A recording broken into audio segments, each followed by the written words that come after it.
They say there are only two certainties in life, death and taxes. Some people have offered up their own variation, which includes rock and roll, trouble, and uncertainty. I've even offered up my own on this channel.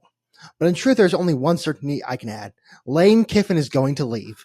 Welcome to the Moonstam Cast. I am Jordan. This is the how long until he messages someone from a SRAT to my leaving on a midday plane to Baton Rouge. Brian, how are you? I'm okay, man. Recovering from a holiday weekend. We were talking before we started recording that you and I had very, very, very busy 5 days of just nonstop. Yeah. So we didn't get to watch a lot of sports, but we saw a lot of the highlights. And we saw the biggest highlight of all, which it's not sports, it's sports movement. The Lane Kiffin sports movement, politics, which is almost. Sports politics, which is insane. I mean, you come on, and it's like, I can say this as a former that this happened to me at one point in my life as a UH fan, where Tom Herman unceremoniously left for Texas. I get it, kind of, because we were a group of 5 back then. You go for the bigger job. In this case, though, your team is, what's today? December 1st? It's coming out on December 2nd. 7 to 8 days away from being announced into the college football playoff as maybe an 8 seed, a 9 seed, nothing insane, but still you're in the college football playoff. And he goes, there's 90 million on the table, probably hotter girls anyway. Cause that's the way I imagine he thinks about everything in his life. Cause I hate Lane Kiffin, and everyone hates Lane Kiffin for good reason. Cause the thing is, it's the John Jonesing of it all. And you're going to be so confused by this maybe, cause I don't really watch UFC either. And my friend kind of explained this situation to me. I knew about John Jones for a while just because I watch a little UFC just as an offset. Because I did wrestling in high school. I was like, I'm a wrestler. And it's I'm actually not. I'm unathletic. And John Jones has this thing where we go in cycles. He's a nice little boy. And as I say little boy, he's 6'4". He's a nice boy, doesn't do much. And then he hits and runs a pregnant woman. And then, he's like, oh, I'm sorry, I've turned my life to God. And he's and then he beats his wife. And he does this over and over. It's a weird cycle, but all you can really think of is John Jones is a piece of shit. And Lane Kiffin is the same way, where you watch Lane Kiffin do this thing where I hate to say this, he actually is a good coach. Lane Kiffin is a good coach. The problem is everything I know about Lane Kiffin comes from Kiffin's Crimson Corner from Tosh, because he's just such an asswipe. And every time one good thing starts going his way, he just leaves the town. And it's the douchiest move possible, which is leave for $90 million in the middle of the day to go to LSU, which I get why Ole Miss was, hey, you got to get out of here if you're going to accept that job. We don't, because you're going to an actual rival, not just a Washington State to Alabama. It's no, you're going to a legitimate rival within the same conference who has more resources in every way. So what a douchebag. I fully support, and we had this discussion before about supporting the university is like supporting the corporation over the employee, right? Generally seen as a bad thing. No, I'm 100% on Ole Miss's side. Oh, you're leaving? Why the fuck would we let you coach our playoff team? And so he was like, all right, well then I'm going to grab my staff and we're out of here. Good luck. And only 4 staff members left with them.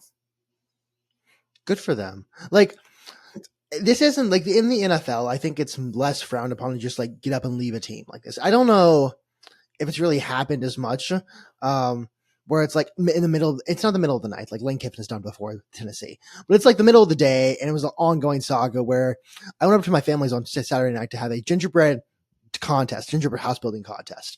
And we were watching, I can't remember whatever's on that. It was the Iron Bowl, and at halftime, they're not talking about the Iron Bowl. They're talking about Lane Kiffin's decision is imminent, which, first of all, if I'm Auburn, Alabama, I'm highly offended by that in every capacity, because then you're associated with Lane Kiffin again.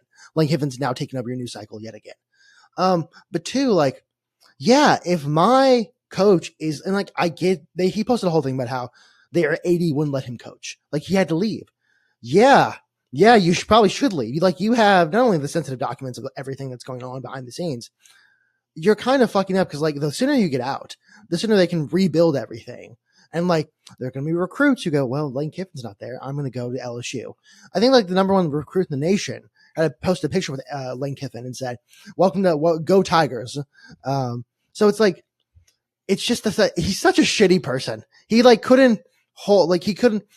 I'm gonna say this, and this applies in multiple situations. He couldn't keep his dick in his pants just for 5 seconds to let this blow over. So I don't, yeah. I love the move by Ole Miss because I don't think this is a baseball situation. I don't think this is you were on the team at one point during the year, you get a ring. Because obviously you've never been in this situation, because a head coach leaving in the middle of I have a running shot at a title is insane. Like this would be the first, this got to be the first time, right? Where a head coach leaves or gets fired and the team wins the national champion. It could win the national championship. Let's say they do. What does he get recognition for that? Does that go on his coaching resume? Does he get a ring for that? Does he like what happens? And I like to think that Ole Miss is like, well, we're going to do everything in our power to make sure that if we do win it this year, you weren't on the sidelines, you weren't play calling, and you weren't leading this team. So it's an ultimate fuck you, and I have no idea. Like how would you score that in the long run? Let's say he never wins another national championship. Just hypothetically. And for the College Football Hall of Fame, they're looking at, entries. And he's retired and his name comes up. Does he have a national championship on his resume? Because this is a team he built and coached all year. But since he left and they were like, get the fuck out, does he get credit for that national championship? Because these are his recruits. This is his team built. It's his system. I say no. Fuck him. I say no. Because he would still have to win 3 more games. Like, yeah. He won, what? Was it 10-2 this year? He won 10 games already, and he completed the team. But those 3 games are the important games. Like, next game is the most important game, not to quote like Bill Belichick or paraphrase him, but like the next game is the most important game, and that's for 3 games. It's a survive and advance situation. And so no, he doesn't get to claim that. Like, you can say it's like, when you have something on your resume that's like clearly not true, but you have to make it work. It's like help direct national championship winning team to the point where they could go win a national championship or something like that. Not a lie. No, just not a lie. Making flowery language to make it sound better. Yeah. Because Brandon, okay, I said it beforehand. I had 2 questions for you about the CFB playoff rankings that are going to come out tomorrow night on the 2nd as like the almost final. The 9th is the final. My first question: do you think the committee leaves Ole Miss out? Because there's a second of precedent on this. Now, not to say this is like jurisprudence, where like the courts have to like follow the Supreme Court, or there's like actual scholarly work on this. There's like 7 guys in a room who are like, I don't know. But Florida State was left out because their quarterback was hurt. And it was a 14 playoff, but the committee said, hey, your quarterback's hurt. You're not the same team you were when you won all these games, when you went undefeated. We're not letting you in. There's another team that has a better resume now at this moment than you would have. And they went on to get destroyed in their bowl game. And so the question is, because there's no Ole Miss is not playing in the SEC championship this weekend. So there's no decision. Like, they played Georgia this weekend or something like that. They could theoretically go let's just wait and see what happens after this, see how they play.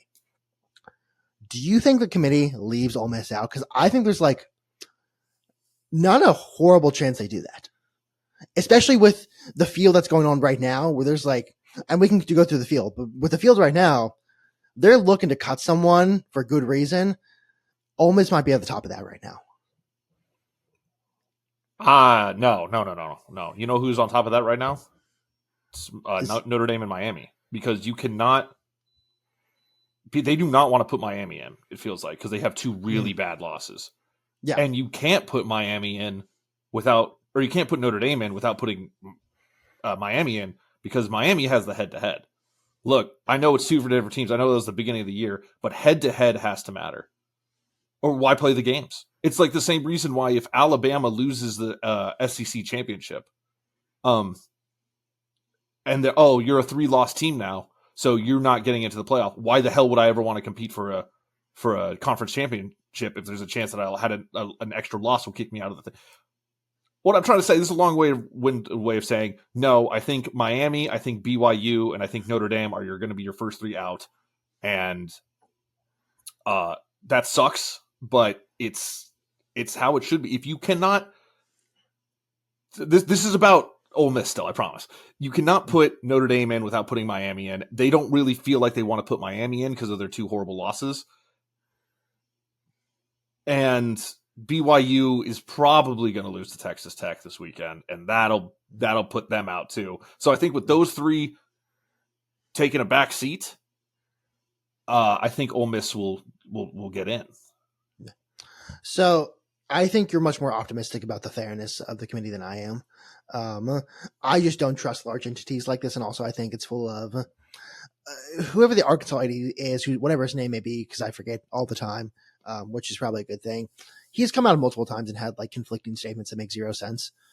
And I am not of the opinion that they're going to go in there and have like a logical think through of what teams to be in. They're going to think what teams are the better teams right now, what's going to make the best playoffs with what we have. Let me read you a list I saw online. It's by a guy named Stuart Mandel. And this is just a list of all the teams that are in or on the sidelines. I don't agree with one of these teams being a lock, but we'll talk about that. He said the first 8, these are like the locks. Ohio State, Indiana, Texas A&M, Georgia, Texas Tech, Oregon, and then he has Ole Miss and Oklahoma as locks. I don't agree with the Oklahoma one for sure. I don't think it's a lock. I'm not saying it's not in. I'm just saying it's not a lock. I think they get in, but I don't think they should be a top 8 lock. No. And then Ole Miss, which I truly, in my heart of hearts, believe that Ole Miss is. It depends on how the messaging from Ole Miss comes out this week, and how the interim coach, again, sorry, whatever his name may be, talks about the situation. Because I think there is a very solid chance, given the precedent already put forth by the committee, which is if you lose your top guy, one of your top guys, you're out. Now, that was with 4 teams, not 12. But again, this is a pretty crowded field. Because within you have the ACC champ, the group of 5 champs, so like probably Virginia and Tulane. And then you have 6 others, which realistically could fight for the 2 at-large spots, or 4, depending on where we think people are. Notre Dame, Alabama. Well, Alabama could also win the SEC championship. Alabama could also get in. Yeah. So this is just theoretic. Let's say like the better team wins their conference championship is what we're saying right now. Right. That's why Texas Tech is Texas Tech is a lock, but we're saying right now so he has BYU is not a lock. Yeah. Yeah. BYU, Miami, Vandy, and Texas. Now, I will say one of these things is one of these things is not list. Like the other. This is his list. Oh, okay. Yes. I thought you were listing out all the possible contenders. I was like, listen, I know I just said that we shouldn't be in there, but hey, we should still be in the discussion. I said Notre Dame first. Oh, you did? Oh, my bad. Yeah. I thought you were talking about Texas, because Texas has been in the SEC for 2 years. But here's their argument and why. And yeah, this is a basic take. I'm not groundbreaking here, but they have the same type of argument that Miami has. Kind of. See, Miami's is why play head to head? If head to head doesn't matter, why do it? But sorry, it's not like Miami's. Texas kind of has a possible Alabama argument. What the fuck does that mean, Brian? Well, if Texas is left out because they have 3 losses, they would go, why the hell would we ever schedule a first game against Ohio State, the number 1 team coming off a national championship? Why would we have ever played that game? Like we could have Montana State it or something, right? Like just like cupcake. Because if you're going to count, if this loss is going to keep us out, why the hell would we ever go play a good team? Like why would I want? We play in the SEC. We have a hard schedule. Like why would we want to do this? Texas or Alabama has the same argument about the SEC championship of, we're a 3-loss team, we can't make it in because we lost into the SEC championship. Why the hell would we ever want to play in the SEC championship? Why would we want to play in a championship game as a 2-loss team? I'd rather go in and not play this extra game and say I'm 10-2, let me in, rather than play this game, possibly lose, and say I'm 10-3 and I'm not allowed in. So this is not me saying my viewpoint yet, but Texas has been in the SEC for 2 seasons. And they've already really we had a guy in our comments saying that Texas doesn't feel like an SEC team, which I don't disagree with. At the same time, they really embraced the traditions of the SEC. One, beating A&M. Two, making A&M sad. And three, being a 9-3 team complaining at playoff time that they should be in there. Even though they have a loss, they have a loss to a team that is genuinely horrible, and that is in Florida. Oh, yeah. Who fired their coach mid-season. So that they just want to forget. So that's the thing. I promise you, I'm not trying to interrupt you. No. Never mind. That's the thing about, how there's this weird tiebreakers. Mm-hmm. Head to head and amount of losses count more than quality losses, because Notre Dame has probably the best 2 losses with Miami and A&M. Alabama lost to Georgia and lost to. They also lost Oklahoma. But okay, so Alabama has the best 2 losses. Yeah. Notre Dame has the second best 2 losses, but quality losses, they matter. They should not matter more than head-to-head or total losses. That's why I don't think we're going to be in, and that's why I think Ole Miss should be in because of that. Here's the thing, Brian, you're being too optimistic about. Again, everything's made up and nothing matters. We're talking about Texas. We're talking about Texas. Yeah. Texas has the 3 losses to Georgia, Ohio State, and Florida. One of those things is not like the other. Congratulations, you might have the best 3 losses, but it's still 3 losses, and one of them is a fucking stinker. Yeah, I don't know if it's best 3 losses. You could say best 2 losses, maybe. Best 2 losses. I don't really know. If Alabama loses to Georgia, they have the best 3 losses. Yeah, and I mean the conference championship barely counts as a loss, especially if you're like Alabama. I probably think Alabama's in no matter what. I saw a rumor on the board. They'll let a 3-loss Alabama team in. Yes, because one of the losses doesn't count per se, because it's a conference championship loss. But it goes on the. I understand that, but if you allow that, Texas will go. That's a 3-loss team, and then you'll spark that. I completely understand that they are 100% wrong. Texas is 100% wrong if they do that because they did not play in a conference final. But I'm letting you know how stupid this whole thing is, and the fact that it should not be a committee. It should be a fucking chart like the NFL. There's not a bunch of people sitting around going, yes, but Notre Dame only lost by A&M by 1. It should be, their record is worse than this person. This person should be higher than him in the standings. The Rams lost to the Panthers. A quality loss doesn't exist in the NFL. It doesn't matter. That's an L. It doesn't. They could have lost to the Panthers. They could have lost to the Patriots. They could have lost to the 49ers. It's still an L. Well, I guess that conference play is a little bit different, but conference play is a tiebreaker. It's so dumb. It's so dumb how we don't have a set of rules and standards of this is what it takes to get in. This is how we rank our guys. No, it's just a bunch of old fucking writers that are arguably on par with baseball writers in their incompetence and stupidity. Well, Brian, you forget. Well, the good thing is the committee's, I think, ADs as well. It's not just writers. The AP poll, if it was off the AP poll, I'd be fully with you. I think everyone half the people who vote on that are just dweebs. But what I'm hearing from you is this. You long for maybe a computer to decide this?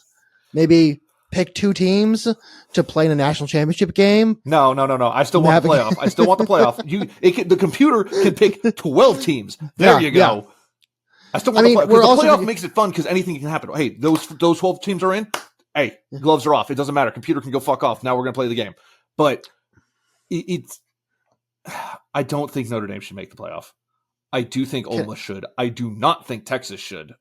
And I do think a 3-loss Alabama, if they lose in the conference championship, could. They should not get punished for playing in a conference championship. Can I say something as well? And we're forgetting a team that seems ESPN and everyone else has forgotten in this conversation, which is BYU, which is 11-1 right now. 1 loss to Texas Tech. Maybe we'll lose this weekend to Texas Tech in the conference final. With that said, if we're going to say, well, the Big 12 just doesn't have the play like other schools have or other conferences, can we look at Ohio State maybe and look at their schedule and be like, That's a little bottom halfy right there. Same with A&M. It's very bottom halfy. You're Now, forgetting something. You're What? forgetting something major. What? Big Ten and SEC, it does not matter. They will. All you have to say is I play in the Big Ten or I play in the SEC, and the committee will go, "Oh, yes, sir. Oh, we're not gonna yes, we're not gonna look exactly who you played. We're gonna see that you played in it." Well, because if you look at like A&M schedule was soft as shit in the SEC. It was below like the bottom half. It was like that was most of the games other than Texas, who they lost to. Which, by the way, I'm going to point out something before we talk about that game. I have for weeks been saying Texas is going to be Texas A&M for weeks. That's the one thing I've been hitting on the entire year. Is that it felt it in my bones that they were going to win that game, and they did. And honestly, the first half was a weird game. Money. I lost dude. I got murdered this weekend. Sorry, I'm looking at this quick story about how badly I got murdered, and then we'll get back on. Oh my god, we're 20 minutes on. And then we'll get back on track a little bit. Start doing some rapid fire shit. I told my wife last night or this morning. I texted her being like, "Yeah, I got murdered," and I like sent her like all like how much I lost, how much I bet, how much I lost. Like just not each individual slip, but just in general. Like output this much. This is what's left in the account. And she went, "Oh baby."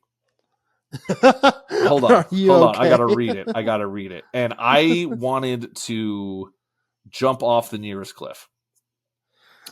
Okay. While you read that, I'm just looking through the CFB committee who's on there. Well, this guy isn't fucking real. It's a lot of. I've seen 2 mentions of the Big 12. I've gone through 6 guys. I've seen 2 mentions of the Big 12 so far. One guy works at the University of Cincinnati for like 3 years in the early 2000s. Michigan State since then. So I'm starting to think maybe a little bit. This may be a little biased. Oh yeah, no, Clemson. He works at Dallas. Yep. Oh, this guy's a writer. Oh, I don't even care what he has to say. I say as though someone cares what I have to say on the internet. I'm just going through these fellows and just saying I hate all. I mean, and also everyone here is. I mean, they're getting Social Security checks at this point, which I don't think that counts. Sorry, continue to read the text. Okay, so I texted her all her stuff. Told her how much what was in the account beforehand, how much of that money I bet, and what's in the account now for my gambling account. And she goes, "Oh baby," and then next text message, "You're a winner to me." And I went, I just stopped. I was in the middle of coding this morning whenever, when she sent that text message. I just stopped and stared at my screen for about 5 minutes being like, I know my sweet wife is sitting at work being like, sent the sweet text message. I just want to let him know that he's my special husband and all that stuff. He's my special man. And I'm sitting there just like, my wife just fucking slapped me in the face and spanked me and said, "Who's my little good boy?" And I want to kill everyone. She little broed you. She little broed you so hard. Yeah. And I 100% that's not what she meant. I know. Like she was just like, "Oh, it's the sweetest text." Right. It's a very sweet text. A very kind text from your wife trying to make you feel better about. And she actually just kicked you in the nuts. Yeah, she said, "Go fuck yourself." Me in the balls with a smile. Go fuck yourself. You're bad at gambling. You should stop forever. And you're stupid. You're a winner to me. Is the most heartbreaking thing my wife has ever told me. Oh my gosh! Sorry, I'm at this guy, this David Saylor, and he goes Miami, and like it did not specify he went to Miami of Ohio for a second. This is all to say, and we'll get back to talk. I'm seeing very little. Yeah, there's no Big 12. One guy was a Canadian Football League coach, and so there's very little. And to be fair, you fucking University of Virginia, so there's not one person here. Can I tell you why BYU is being left off? Because they're Mormons. And have you seen them play?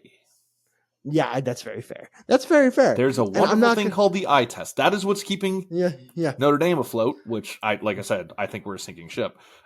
The eye test for BYU is garbage. Yeah. Well, the thing is, BYU is a first round out. Like 100%. If they make the playoff, they're getting bounced unless they play. Well, they wouldn't play the group of 5 team because they would be they would be right next to each other on the seeding. Now BYU, do they have an argument to get in? Yes. By letter of the law, should they get in? Yes. Even if they lose on the conference, they'll be 10-2. Yes, they should get in. Do I think they're going to get bounced immediately? Yes, which is why I don't want them to get in, because they will just get their ass kicked and leave. Which is why I kind of hate the group of 5 stuff. But JMU would die against some of these teams. Yeah. The thing is, Tulane actually has beaten a Power 5 team at that time, in the Cotton Bowl a couple of years ago. Now, Willie Fritz was the coach. He's not the coach of UH, and they had a very different team. With that said, it's not unprecedented to have that happen. But also with that said, but the thing is, as a group of 5 former participant, I'm a big fan of just letting them play. Yes. BYU at Alabama. How much does Alabama win by? Do they put in the second string in the third quarter or fourth quarter? First string all game. Oh, Brian, they call that one off. That's like a little league rule right there. That's what I'm saying. The eye test has to matter. Yeah. Now, but that takes away from what I was saying about the computer subjective or objective, to get them to that point. I just argued myself out of that, because if you just watch them play, you just go, oh, yeah, they're winning. Sometimes they're even covering, but okay. I have a new way that we fix this entire. We spend 20 minutes. Yes, we were going to talk about A&M, Texas. We're spend 20 minutes talking about this shit. Like, just saying, like, is Alabama gonna make it? Texas doesn't. Here's what we do. Here's what we fix the problem. You let one guy just sit in a room and determine the shit. You put him on, lock him in the room for 12 hours. Say it's like Groundhog Day. When you come out, you're gonna give us the list. I've got something to add to that. Okay. Please add to it. This man cannot like football. This man has to be like, this man has to. This has to be Nikola Joker of the committee, where it's like, this is a job. There's no joy here. This is a job. I was going to do one better. He calls it sportsball. Oh, that's the guy you put in. He's just given facts and figures. He's given, he has not watched a snap of football this year. Not even accidentally. He's not watched a single snap of football. He calls it sports ball. He hates sports in general. Lock him in a room for 12 hours. Say, here's your sheets. Here's the conferences. You don't have to watch any football. You decide who's going in there. And you know what? If you can make a justified reason why you have this, because you can't, because then he could just be like, this, and this. If you could justify why these teams are in, here's a bag, $100,000. Okay. Actually, no, I've actually changed it to the 12-hour thing from Saturday at the end of the last game. Till and Tuesday. He doesn't know what that is. He doesn't know when that, he doesn't know when it is. The last game is. They just kind of take him in a room till Tuesday at, let's say, 6:50 p.m. Because he has to go on TV and do this. ESPN he goes on ESPN or ABC or whatever and does this. Locks himself in a room. They bring him food. They bring him whatever he wants. And I mean, whatever he wants. Well, not whatever he wants, but to a degree. He gets all the luxuries of the life of a king. All he has to do is sit in a room and justify why each team deserves to be in the place it is. And you know what? You just pick them. And you give him $150,000 and be like, we'll see you next year. Yeah. Yeah. Or no, we change each year. They go to a Yu-Gi-Oh tournament every year. Just say that guy right there. And then they go, okay, he's Magic the Gathering tournament. That guy, he looks like he can write a paper. Put him in there. They just do that every single year. It's just like a group of fellas go. They just point at a guy. Don't go to their local GameStop and find the smelliest one. Yeah, go smell his ass. Be like, yep, this one. This is the one. It's like buying a horse or something. Yep, yeah, nice ass. Yep. It's like the dog show. It's like this one can write a paper. And then you lock him in a room. He gets whatever he wants. Honestly, give him $500,000. Because this is he's going to get death threats from somebody. Yeah. He's going to get we have to keep him anonymous. Well, okay. But then you could be like, well, we really want Alabama to get in. Hey, random guy that lives in Missouri that happened to go to the University of Alabama. Yeah. Yeah, you got to make it public because you got to be able to vet them. No, actually, here's the new thing. You send a recruit into somewhere and you go like, hey, you start talking about how much he hates football. And the moment someone agrees, you go, that's the guy. That's the one. That's the guy. And you bring him in and, you ask where he went to school. He's like, I went to the University of Delaware. It's like, okay, then we have no issues right. whatsoever. Great Yeah, this guy news. doesn't know anything about football. I went to UConn, but between the years of like after the football team was gone, perfect. Put him in there. He's in the Big East. He doesn't care about football. He doesn't know what football is. Let that guy decide. And then like all this, no one cares about this shit. There's not a committee. I don't have to go through like only one guy works at a Big 12 school and everyone else works at either SEC, Big 10 or a MAC school. It's like, it's actually kind of crazy. Why is the MAC school there? That's my question. Actually, he's a good middleman.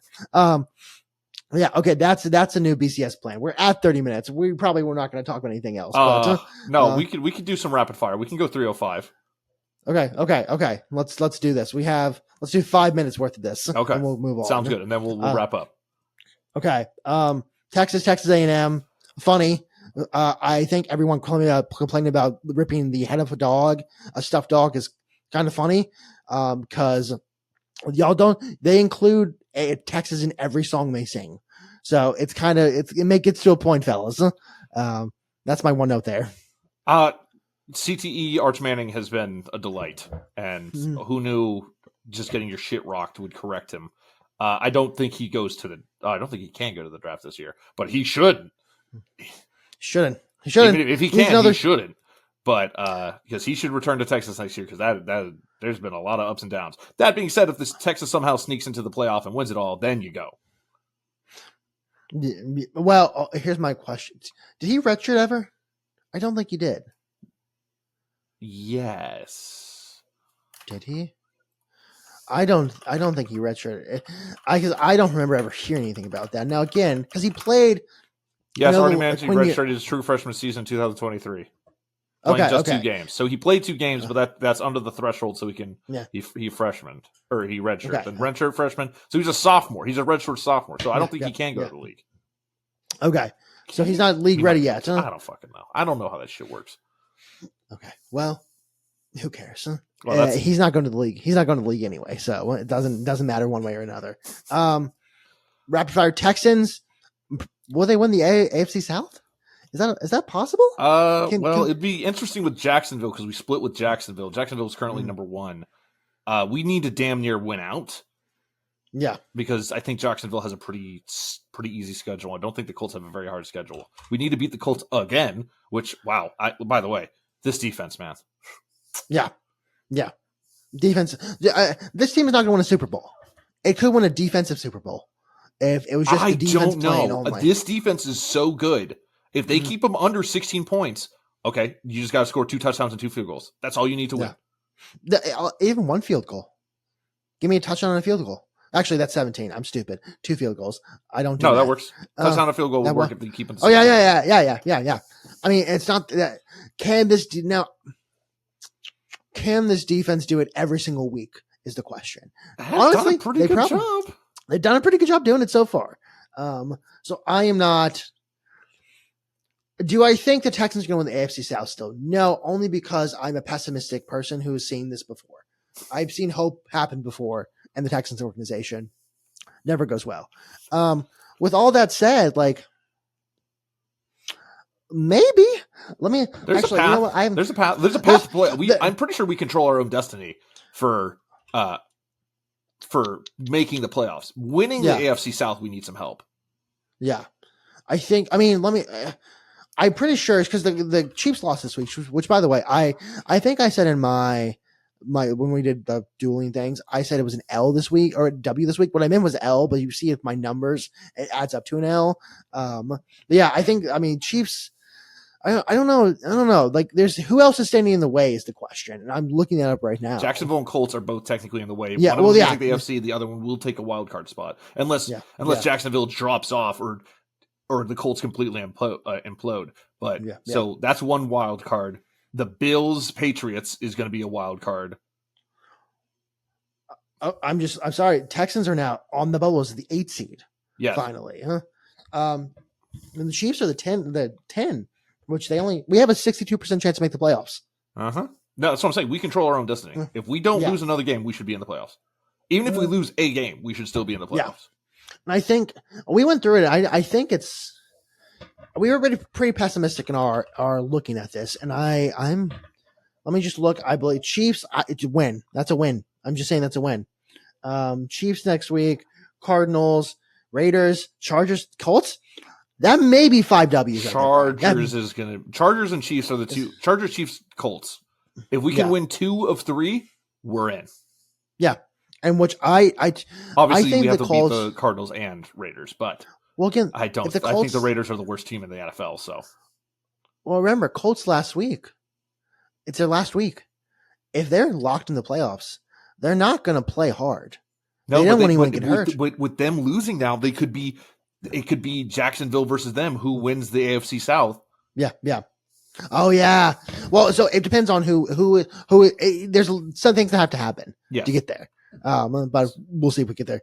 Brian, we're at 35 minutes. I don't know if we want to say fuck it. Well, good try. We talked about the college football was big this weekend. This is going to be a rough clips. This is going to be a rough one for clips.